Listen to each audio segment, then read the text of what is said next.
Hi, everybody. My name's Lisa Kessler from Kessler Insurance, and I'm in Charity, New Hampshire, with my dear friend Joanne. Hey, Joanne. Joanne Burchak with Lighthouse Physical Therapy, and so happy to be here for another episode of Cheers for Charity. And today I'm really excited to welcome Kelly from Mary's Dogs. And I know you do some amazing things out there for our little furry friends. So Kelly, please introduce yourself and tell us what you do there. Sure. Kelly Gamache with Mary's Dogs Rescue and Adoption out of Northwood, New Hampshire. I'm on the board of directors. I also head up the fundraising committee and volunteer. So most of our group is volunteer based. We have some limited part-time staff, but most of it's volunteer, and most of us on the board do our time as far as cleaning kennels and playing with puppies. So that's what all keeps it moving. So for those that don't know about your organization, can you just share a little bit about how it all works?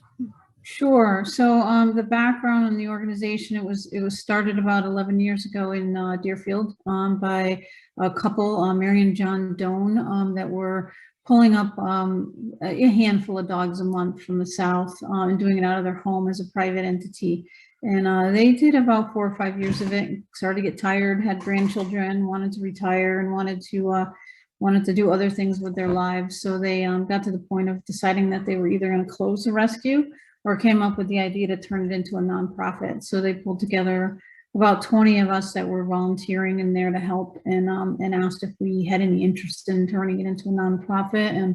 And sure enough, there was about 10 of us that said, yeah, we'll take it from here. So we started, I guess for just about 6 years now, as truly a nonprofit status with the state of New Hampshire. We started with $25 in the bank, and renting property in Northwood, and where we've grown exponentially. So we bring in a transport every other Friday, and it's coming. We pull from rescues in the South, in Arkansas, Louisiana, Mississippi, and Tennessee. And there's a handful of rescue groups down in the South that we work with and have worked with for many years. And they know what we need, and they know what we expect for medical. And it's just a pretty, that end of it's a pretty smooth running operation. So we're bringing up 25 to 30 dogs every other Friday.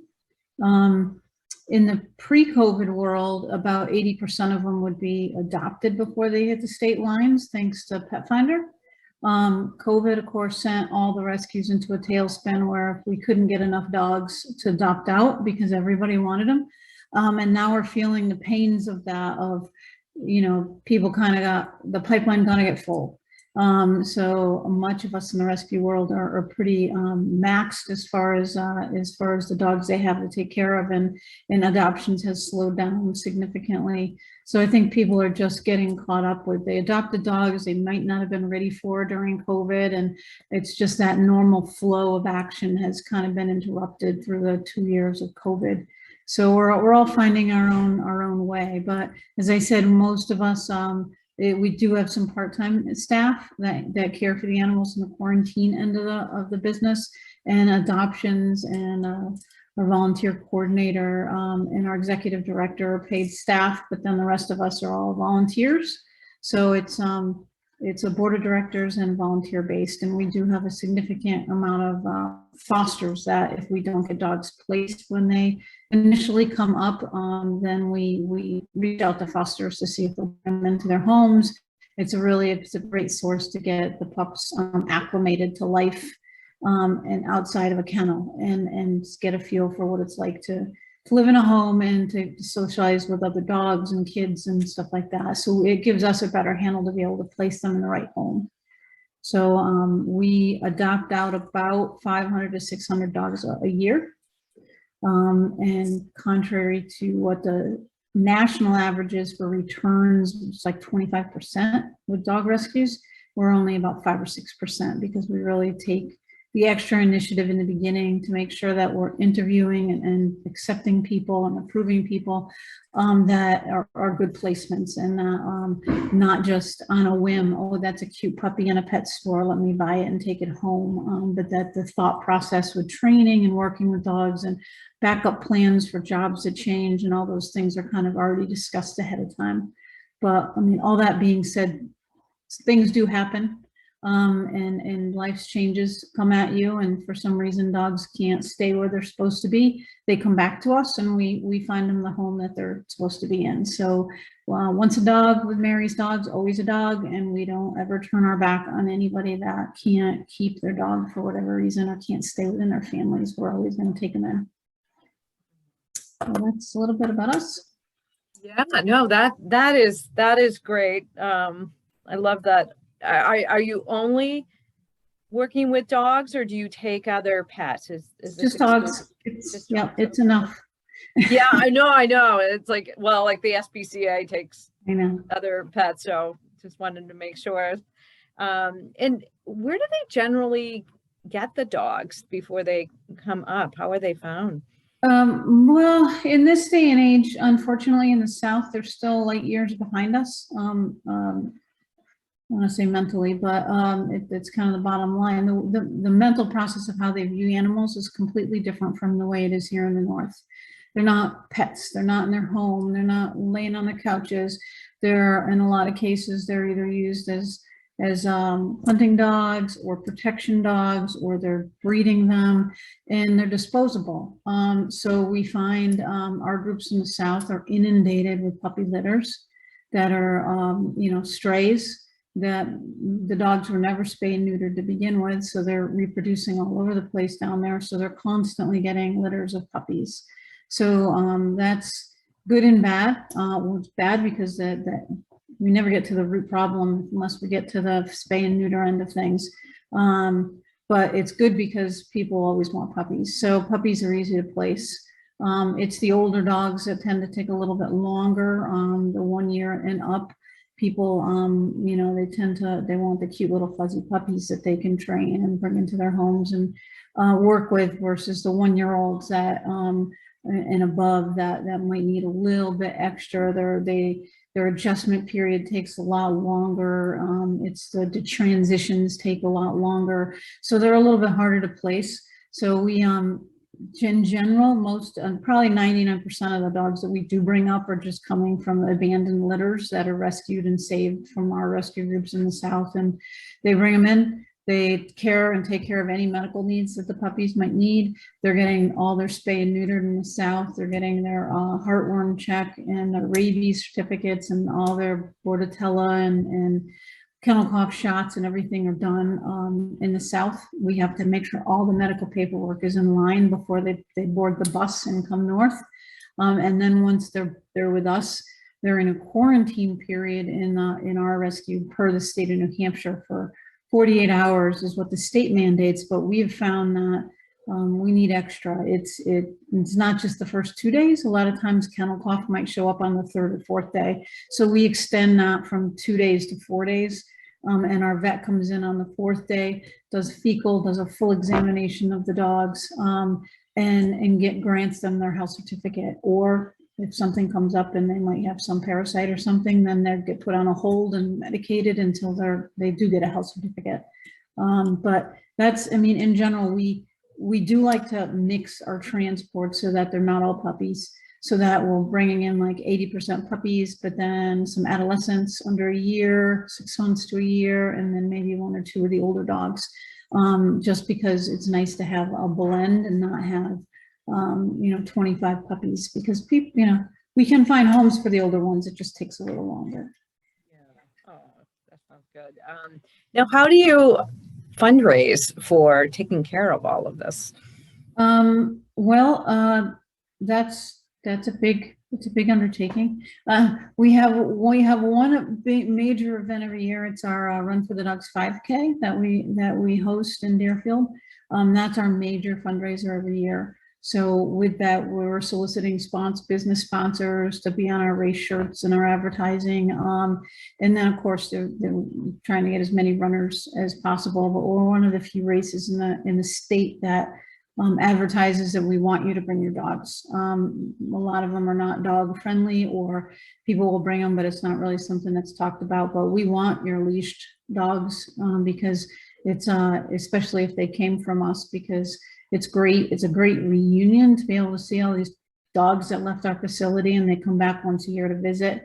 And a lot of times our fosters in the South will come north for the trip, and so that they can see the puppies that they raised and the special cases and the disability dogs that we all fall in love with, and they get to get reacquainted with them again once a year. So that's our big fundraiser. But then aside from that, we do a lot of just local events.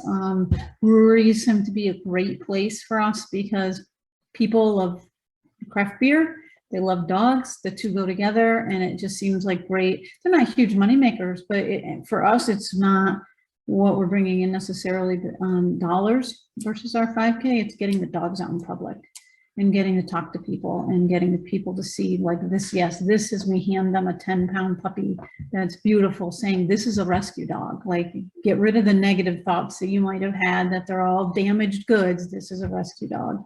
So it's education and talking to people and getting in front of them, which is besides our 5K, it's most of our fundraising goes that way.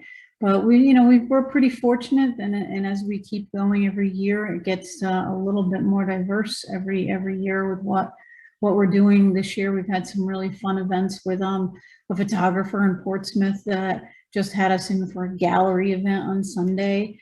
So, and we're going to be doing a red carpet kind of Emmy Awards in September with them and voting on the favorite dogs. And so it's a lot of different, I mean, it can be anything from old home days in a town, inviting us into gallery walks and things like that. But so there's nothing, it's not black and white. It's really a fluid kind of go as the opportunities come at me. I kind of weed through them and figure out if we have the staff right now, as well as everybody else in the world. We're all understaffed and there's not enough bodies. So it's a strain for us to balance. Okay, low adoptions means longer dogs at the rescue, means more staffing. And if we're pulling from our volunteers and our board to cover the shift coverage, we don't have those bodies to be able to go out and do all the events either. So it's kind of a fine line right now of balancing it all. That was actually the question I was going to ask you as far as volunteers. So you definitely could use just more people coming and helping out with those puppies. So.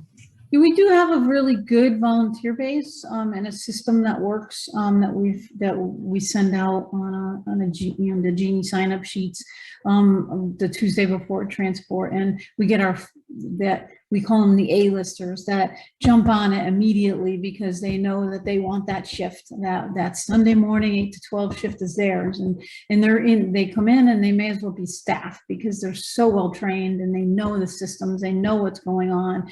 We can rely on them. And then you get your other half that are floaters, that it's co-brown that needs the students that need to get their volunteer hours in, and they'll come till they're done with their volunteer hours and they're done. And some of them don't really want to be there. It's that kind of volunteer aspect that you kind of have to work through. And a lot of families will bring the kids for the exposure, and we're fine with that as long as if they're 12 or under, that they're with an adult. Obviously, if they're over 12, they can be there with just us. But so the volunteers are good. We rely on them heavily, and a lot of times we get the volunteers that end up being staff because people love it. They're reliable, and we end up saying, hey, why don't you we'll pay you. Just can you come and cover these shifts on a regular basis for us? Because most of our staff, if you want to call them that, are full-time employees like myself that work full-time and just doing this on the side because we love it. And we can only have so much time to give. So we can never have enough actual staff that we can have because most of them are just on limited times that they can provide. But yeah, volunteer would be nowhere without our volunteer base and our foster base. Well, what a great organization. And if somebody wanted to get more information about you, what's the best way for them to get a hold of you? Through, it's on our website. Basically all the information is on there, but there is also contact information and they can reach out. So if it's anything that relates to a fundraising activity, it will get forwarded to me because it's a general mailbox. If it's just general questions, and then anyone that opens those emails can usually respond to that. We don't have walk-in hours like an SPCA will often run, where people can just come in and look at dogs, because the dogs are in a quarantine phase from when they arrive for 4 days. We can't have an open door policy with the public coming in. One, because if there was a kennel cough break, you could easily transfer something and bring it back to your house with you. So we have to be cautionary with that.